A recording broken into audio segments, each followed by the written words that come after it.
In this video, we are going to compare my super budget air fryer, who I've named Alan, against my super budget deep fat fryer, Tuck. We are going to cook 4 recipes in them to have the ultimate fryer off. I think in the last year, I've really got into air fryers. I used to hate them, to be like, yeah, it's just a fad, but I genuinely really find them useful, especially when you can pick them up so cheap. But one of my things when I've cooked things in the air fryer, I've been like, yeah, it tastes as good as it does fried. Even though we've come to the conclusion that an air fryer is not really a fryer, it's more of a mini fan oven, but shh. We'll judge the 4 recipes by taste, time, effort, and healthiness, which I'm going to shorten to TEF. Or maybe I could have put it around the other way and called it TEF. But I'm really excited for this. And to make it as fair as I can, I'm basically, and obviously chips is probably the easiest one to start with, we're going to try and make it the exact same recipe where possible.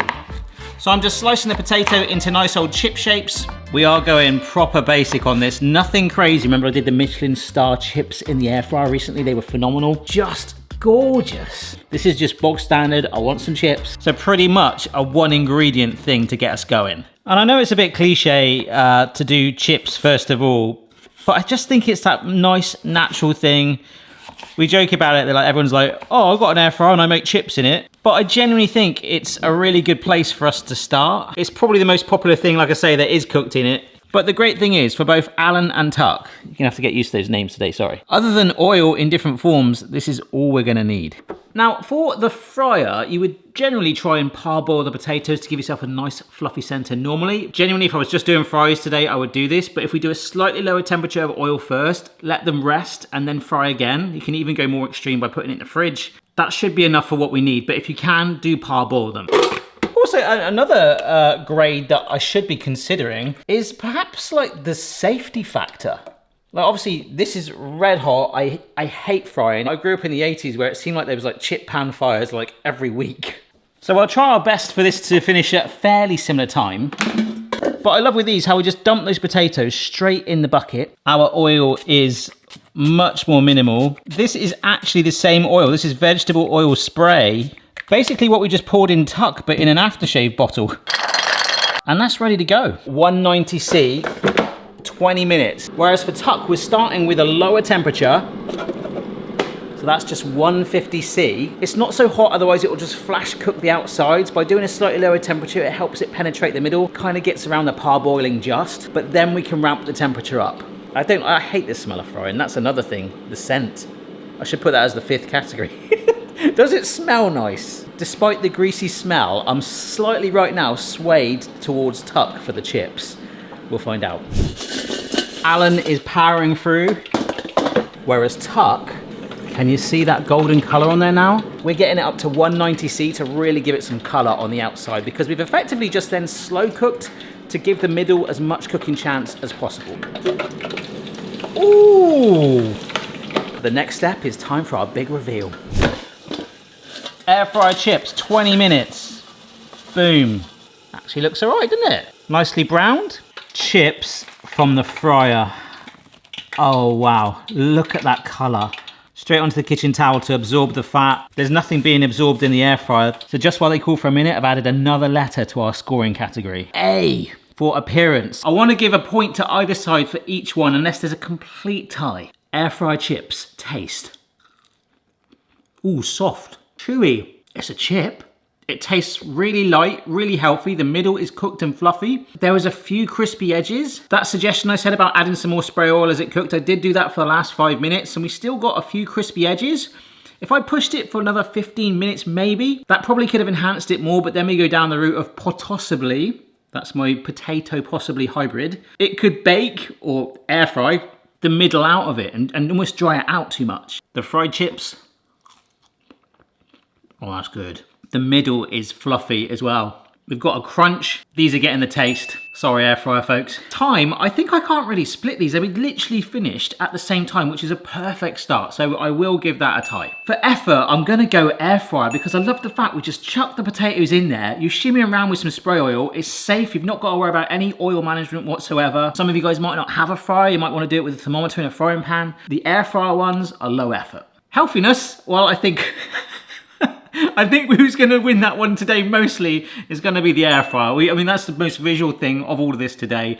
Satin oil, sprayed in oil. Our final criteria that I've just added, appearance, I think it's only fair to say. I mean, they do look good, the air fryer ones, they look fine. They look like oven chips because they sort of are. But I think it's that deep sort of golden color that you get by frying chips. There was different oils we could use as well. So I'm gonna give the appearance to the fryer. So for chips, it's actually a tie. However, there's different benefits to each one's appearance versus taste and healthiness.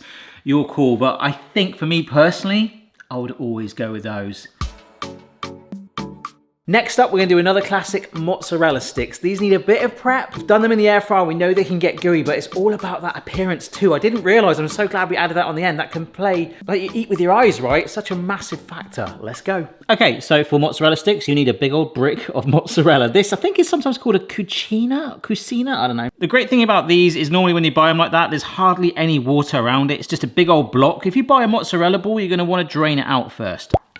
We should be able to have 6 air-fried mozzarella sticks and 6 fried ones. Okay, these need breading. We've been here before, Dunkin' Station territory. This is actually 2 eggs that are beaten together. Just gonna season it. There's some plain flour. No, that's panko, it looks the same. In a minute, mate, sorry. There is some plain flour and some garlic powder. So flour into the egg, drop it straight back in, lift on with your dry hand. You want a bit more coverage? You can go back in the egg, roll it around, straight in and lift on, okay? Straight into the panko and completely cover that. You can double dunk the panko too. Although we sliced the mozzarella quite small, it really does make it go quite big indeed. Well, I think we're gonna stick with 3 each. One of them at the back there, I decided to triple dunk. The only thing that catches me out when I do that dunking thing, you always need extra, intentional pun, eggs. It just absorbs it, so it like drinks the egg. But whether we're air frying or frying, it is best to freeze these to help cling that coating on there. Okay, about to get them out of the freezer, but let's talk timings. Tuck is back. The oil was actually really warm. 175. It should cook in literally a minute, maybe 2 in there. That's how hot it will be.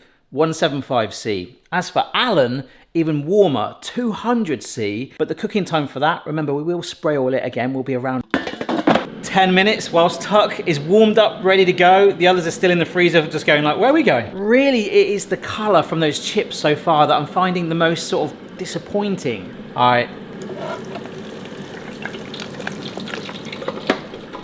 Literally a minute, maybe we'll give it 90 seconds. I better get some kitchen towel ready. Look at that. Oh, okay. I mean, they look very tasty. Make sure you do turn them though, right? Okay. I've got to jump straight to appearance straight away. I mean, they still do look good. I grew up on oven chips at my mum's house. And also sometimes we get oven croquettes, which was like potato covered in a crumb like this. And this is giving me those vibes. It's got a nice even color, but it's definitely more like baked on. Whereas it's got a tail. That even golden color where it's been sat in the fryer there, I've got to give it to the fryer for appearance. So these came out first, the air fryer ones. Let's see if they're still warm. Ooh, look at that. Good crunch. Oh, that's good. I can't fault that really. But of course, that's if I've made it in isolation and not its fried relative. Which again, this might be hotter. Yeah, that's really, see the heat coming out of that cheese. Look at that, that wants to droop. That is so bizarre. Don't get me wrong, like I season the chips, I'd love to like dunk this in some sauce. That's actually, you can taste the grease. And although visually we gave the appearance score to the fried, you get a better crunch with the air fryer. Time, I'm gonna give that to the fryer because, well, it's like 3 minutes max to completely get that from 0 to 100. Ah, effort. Now I did rotate these halfway through and those I just plunged and dunked. So again, I'm gonna give that to the fryer, literally straight in. Didn't even flip them, there was enough oil in there, which I might need to change by the way. So I have to give that to the fryer. Last one is healthiness, and I think it's quite obvious now, each one of those has got to go to the air fryer. That's been submerged in oil. I love how I said that and I was like, it's great. You've got that crispness, but this tastes almost identical That is fascinating. So this is really weird. Despite my scoring system saying the fryer wins on time, effort, and appearance, because to me that wasn't as visually appealing, but for the more important things like taste and is it healthier, then the air fryer definitely wins that. Although in my scoring, it didn't. I feel like I'm just doing an episode of Bartians. I'll do like an extra 5 points for the healthiness. Which is probably what arguably we should all prioritize, right? However, I think I might knock down the score of tuck, because alongside effort, I didn't really think about this. To clean tuck up after we'd finished cooking, I've just filtered the oil through a sieve so I can reuse it again. It was really hot, had to wait for it to cool down. Really dangerous. With Alan, well, I can put it in the dishwasher, but I've quickly washed it up in like a couple of minutes and we're ready to go again. So for that kind of effort that you don't think of the actual making, it's kind of like the post-cooking, that's also something we should consider. So next up, we are doing some fried chicken. We're going to do the same recipe. It might be slightly more biased towards the air fryer. We've got some chicken thighs that have been submerged in buttermilk that have been sat in the fridge overnight to really tenderize that chicken. I'm fascinated to see which way this goes. I think Boston is as well, but I think he's also just hungry for more mozzarella. So we're just going to add these ingredients to the bowl. We have got some plain flour and some corn flour too, slightly thinner, should really grab the chicken. Just while I've got you, I'm adding these in, I want to just say a massive thank you to my patrons that support the channel. The running costs of a food channel, particularly with ingredients, it's just massively appreciated. So thank you guys. If you ever fancy checking it out, we've got a Discord. You can have your name into the videos. You can get the videos early access, raw, unedited ones that are way ahead of time. I really appreciate it. So paprika, garlic powder, thyme, onion powder. Also some bicarbonate of soda in there as well to give it a little bit of pop. It's going to be a lovely coating for our chicken. I think I'm only going to cook, as I completely coat myself in the stuff, maybe 1 or 2 pieces. So whereas we've done chips and then the breaded coated from the mozzarella, this is slightly wetter. So it'd be really interesting to see the difference. And if I was a piece of chicken right now, I would love to fall into that. Yep, so I've just got this from the fridge, removed the wrap off it. It is really, really cold. But like we've done many times before, it makes this crazy difference to the chicken. It just softens it up, that acidity in there. First piece of chicken going in. And we're just gonna, again, a little bit like the mozzarella sticks, fully coat it. Fairly simple steps for this one, really.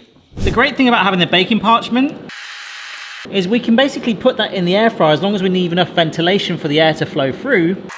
So these 2 little islands there can fit neatly into the air fryer basket safely. Now, obviously we can't do that with tuck, we just stick it in the basket.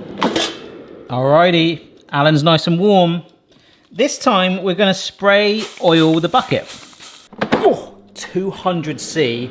And in that time, I can actually start to get tuck warm again. I've kind of got this vision, if you're watching my videos for the first time today, where I started off going tuck and Alan, and right now I'm going like tuck, and you're like, yeah, use tuck, come on.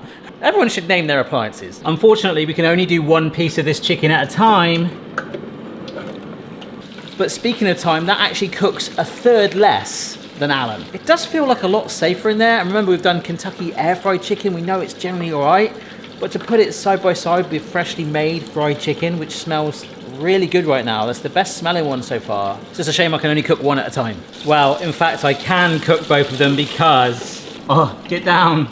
While this piece is cooked and the other piece goes in, this, although nearly there, is going to be turned over. Remember, despite the fan with that being face up, it does prioritize one side, which is why we generally shake things up or flip them over like that.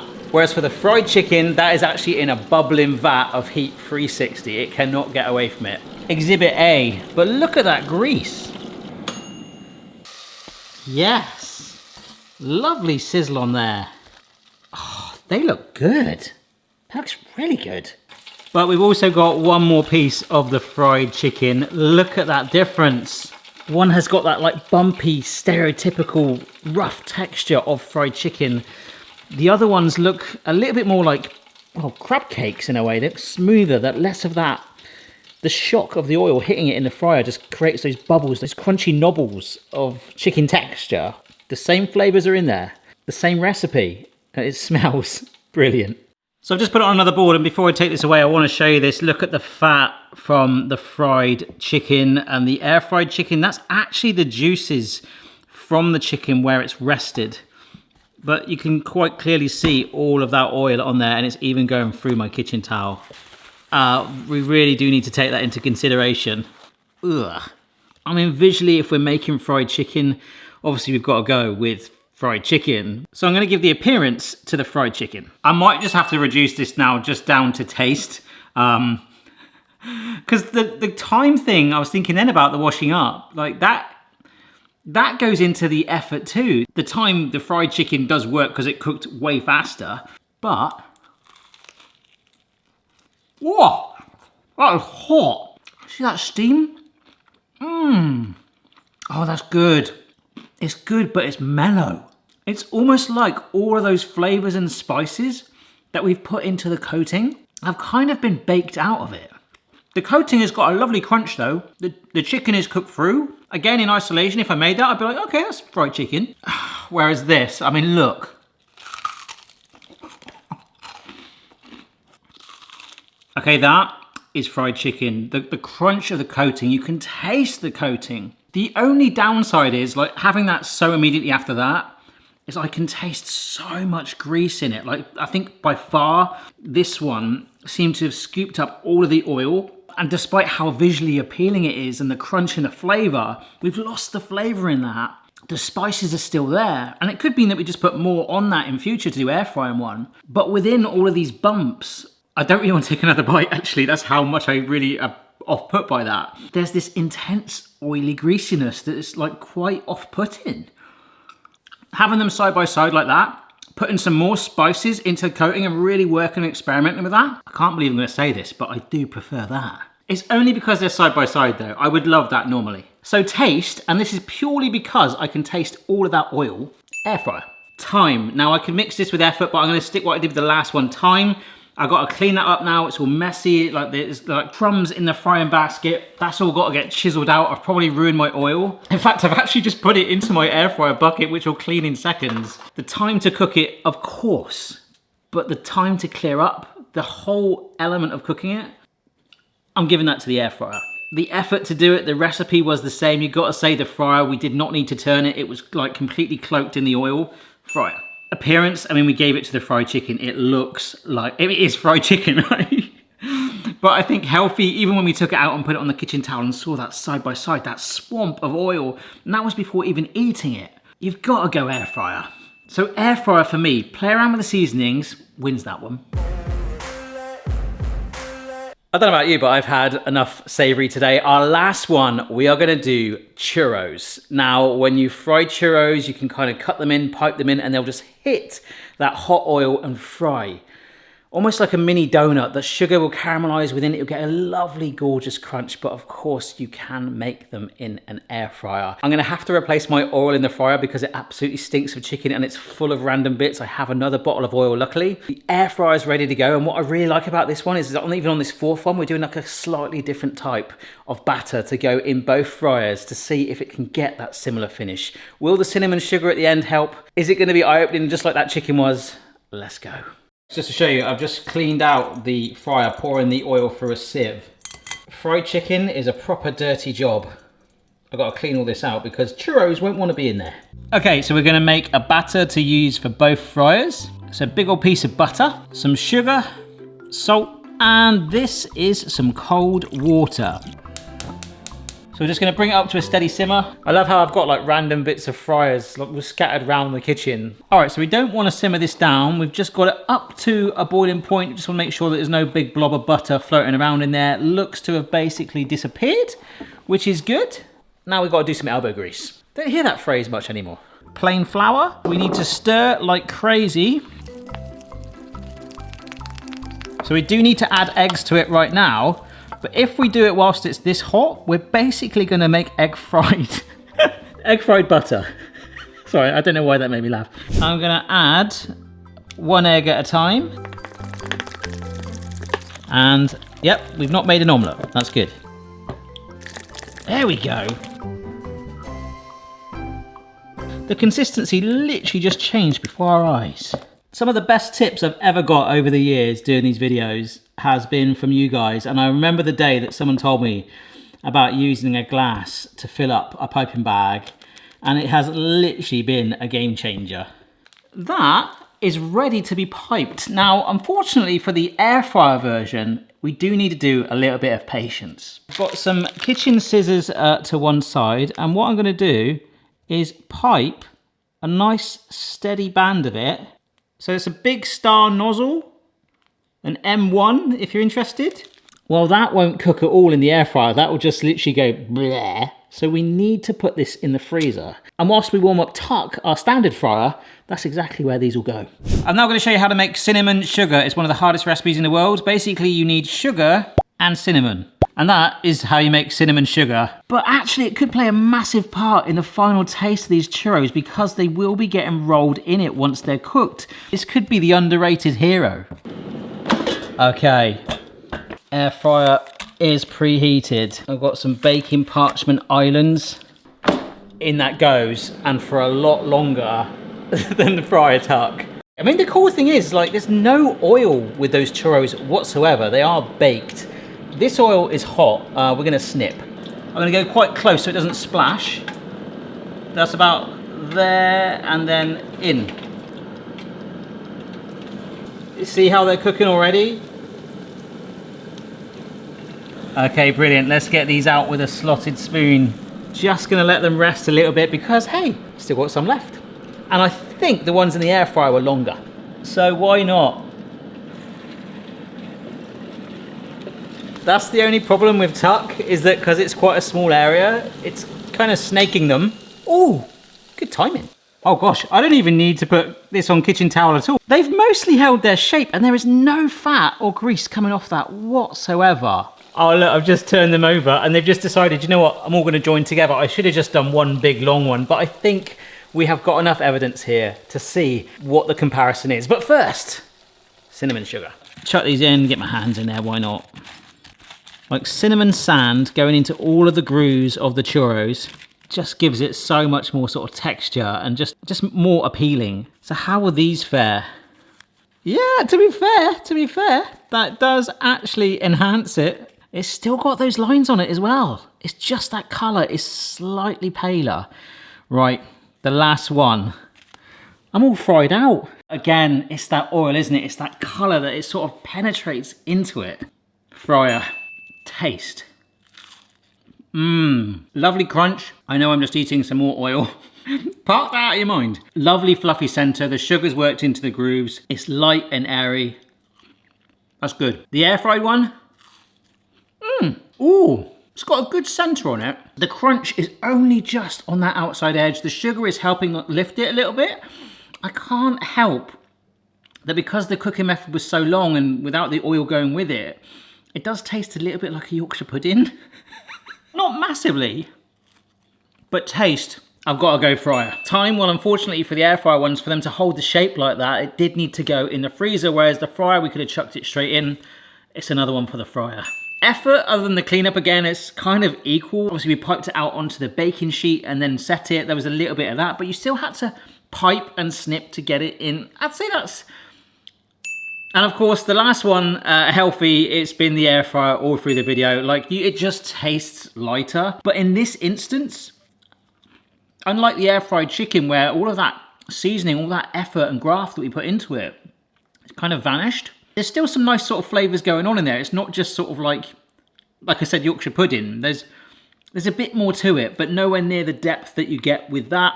And obviously, like we found with all these recipes today, there is kind of like a balance that you need to make.